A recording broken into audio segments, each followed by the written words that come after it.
him see instructions after this one. Hi, I'm Zerfall. And I'm Speed Graphic. And today we are going to be playing International Karate, presented by System 3. There is a bit of a load screen. I knew that would happen. So, International Karate is game number 57 on the C64 Top 100 as of August 31st, 2014 on Lemon 64, with a score of 8.46 with 219 votes, which is quite a bit.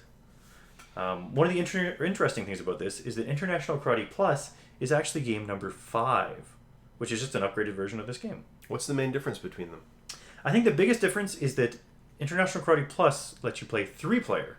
Oh, free-for-all. Yes, so it's quite a different beast altogether.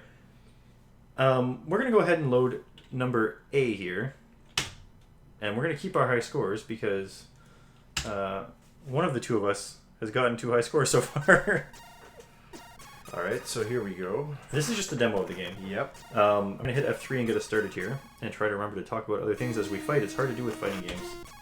So I am playing Zerfall as the white guy. And my controller's not doing anything. Oh, I know how to fix this. You need to have a joystick that is... It is there. Try pressing the mode button. Mode.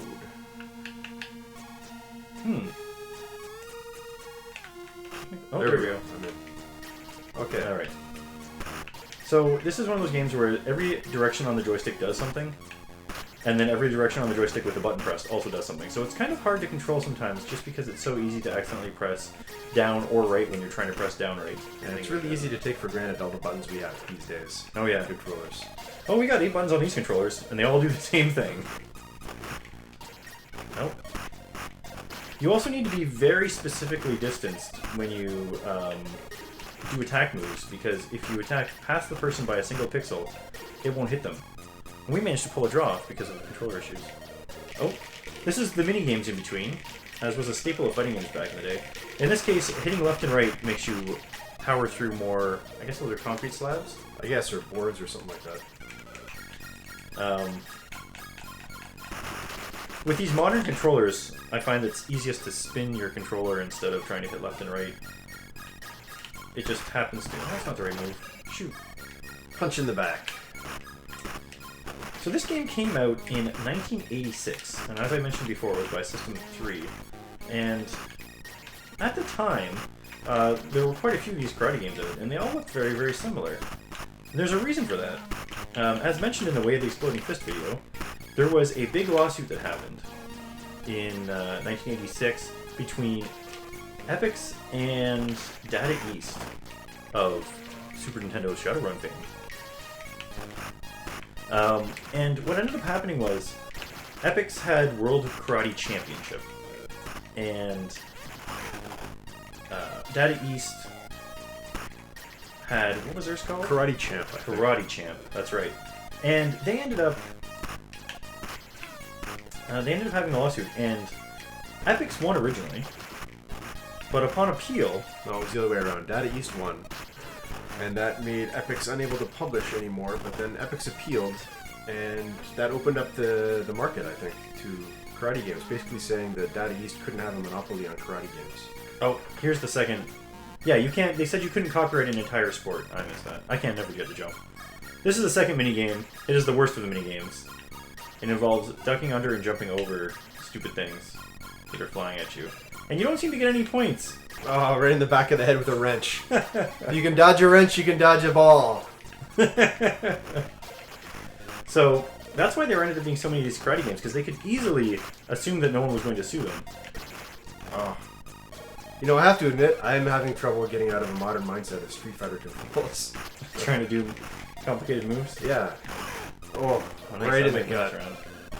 There are a couple of knockdown animations, not too many of them. Oh.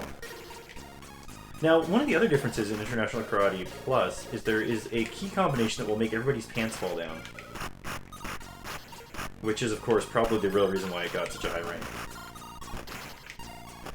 Oh, it was right to the head. No! Trying to be strategic instead of just mashing the keys. And oh, you can't block to the shins. You have to jump over them. Yeah. Not much you can do about that. Oh! Right in the back. That was It's not worth as many points, but it's worth as many dots in the little charge up at the top. Alright, looks like we're going to be going to a round 3 with us, this one. Oh, almost like in 2 knockdowns. Ah! In 2 seconds. I couldn't let that happen, man. Apparently it's quite easy to get 2 knockdowns in 2 seconds. Ah, tied up. Yes. Match over. This has never happened to us before. No, every time He's it's always normally been a under winner. 3 rounds. Oh, do you know why? Because we already did 3 rounds. That's crazy. So we're going to have to go rematch then. Alright. So, the guy who made the music in this game was Rob Hubbard, who's been mentioned in many games, but one of the games you'll remember him from, folks at home, is Michael Jordan versus Larry Bird for the Commodore 64. It seemed like, actually, Rod Hubbard did a lot of games that were... Licensed games? Licensed games, like Superman 2, and a few other games like that. We were looking through the list, and he has a list that's like 9 pages long on GameBase 64. If you're curious to check out, you can check him out there, and you'll probably recognize a few of the games that he did music for, because he is very prolific. Prolific? That's what I meant to say. I'll show you. I totally took advantage of the fact that you were trying to talk and score some major points against him. I noticed that. It's fair enough, though. Oh, come on, that was right there. I had you. Oh, come on, I just need to do the low kick. Turn around! There we go. Ah. Sometimes it just looks like they're dancing around together. It's like a breakdancing game. I love those breakdancing games. No, wait, I don't. They're terrible. Most of them suck. So as you do your bonus game, I'm going to mention that the programming is done by Archer McLean. I can't recall. There was another game that he did. But the graphics were done by Arthur and Mark Hale. And the two of them only ever worked together on this game, so I don't know if that says something about their teamwork skills or not. Probably not.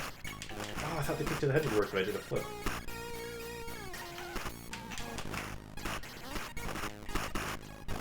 There we go, back to the leg. Hits him every time. Sweep the leg, Johnny. No, don't turn around. I just couldn't pull off the flying kick there, and that's exactly what I needed to put that away, but...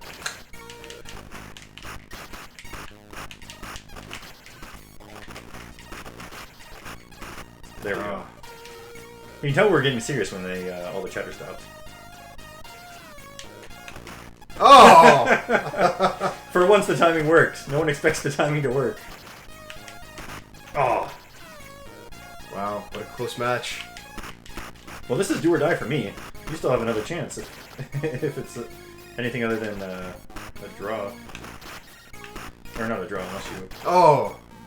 Unless you lose 4 points in 6 seconds. Well, see, there's your problem. You're actually looking at the numbers at the top of the screen. You gotta be looking down at the guys, man.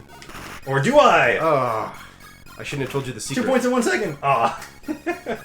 Draw. Oh, this stupid game. We have equal scores. I was gonna try to kick it instead because I'm convinced that you must have to get points some other way. Because dodging 1 doesn't give you any points at all.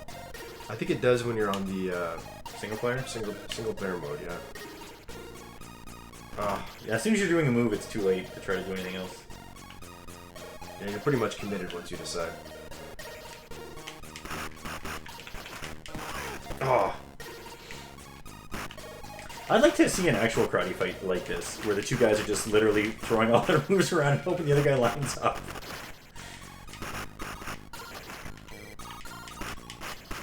Oh. How was I lined up and you weren't for that kick? Magic. 64 magic.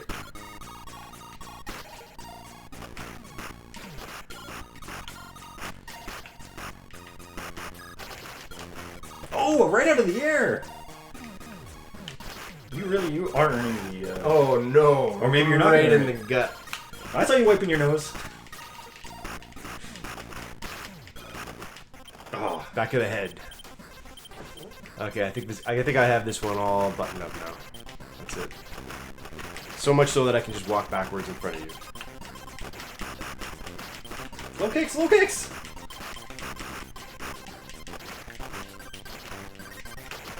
Oh, yeah, there's no chance now. Now, if you manage to fill up all those little dots at the top in one round, you can win the game in one round. I'm going to let you go into the single-player mode now, here, so that I can talk a little bit more about the game as you play. Alright, and everyone can watch how bad I am against the computer. The computer has moves like Jagger. So, as mentioned before, this game came out in 1986, but it actually came out on the Spectrum first in 1985, which is interesting because that's before the lawsuit. So it could be that everyone just copied this game and then they all had their fingers crossed when the lawsuit happened. Nobody saw the load screen for this, but Remember is the one that cracked this game. He cracked every single game in existence, it seems, at some point in time. Now, the critical reception for this game was actually pretty good. It says here that Computer Gaming World called this an original Karate Champ clone, but it's one of the best available. Great scenery adds to the ambiance. So, everyone knew this game was a copy, but they just considered it a better game. I don't even think Karate Champ is in the top 100 list for what I've never heard of it. Yeah, so they made a game and I think they realized everyone was making better versions of the game, and so they're trying to cash in by suing people to stop them. I'm getting a little cheap here with some classic Mortal Kombat foot sweeps. Hey, you gotta do what you gotta do to beat the computer. No one ever complains about cheat moves against the computer. I seem to have lost the C64 wiki entry that I had up here. Or is it right here? Perfect. Okay. So what else do we have going on here? What do people say? Back in '89, the C64 gave this game an 8 out of 10. C64 Games in 2007 gave it 10 out of 10. And that is with 14,082 downs, which are people that are down with the game. This rating has gone up on C1164. It was at 8.3 back in 2007, and now it is up to 8.46, so it's moving up the ranks. Zap gave it a 91% in '86, which is a pretty high rank for them. Most of the games that you're going to have on this list are going to have these high ratings. Yeah. It's a fun game. You know, one of the big differences that I noticed between this and more modern fighting games is that it really comes down to one hit. That's it. You land that hit, and that's it. There's no hit points to be dealt with here. That's true. Oh, 1,000 points. Wow. The roundhouse kick. That was a pretty good one. You're up to green belt so far. I wasn't even looking. I feel like the controls, for being kind of weird to do with a controller, they're still pretty tight. They're pretty responsive. Once you start a move, there's no way to really cancel out of it. But you can hold a move down if you want to kind of trick your opponent with the timing. So like if you throw a punch, you can leave your punch in the air and the opponent comes in to try to do something, and that's when you can kind of change it up. I don't think it works so well against the computer, but on human opponents it can be used to throw their timing off. Or if they're throwing a lot of punches and you do a low kick, you can just stay down there. That was pretty cheap there. I have to say the music's pretty good too. Yeah, so, you know, there's something to look forward to in the next coming days, too. I hear that World of Commodore is happening in Toronto. Yeah, that's happening on December 5th. I can't remember the name of the hotel that it's at. But if people check out the TPUG group, they are full of information if you go to the website. www.tpug.ca, I think. Yes. I'm going to be there. You're going to be there. Who knows? Oh, here we go. Look at that. That's a pretty good high score. Well, there we go. So, if you are also going to World of Commodore, I'm probably going to put Zerfall on my Hello, My Name Is. So if you see me there, say hi. And we'll hope to catch you again next Sunday.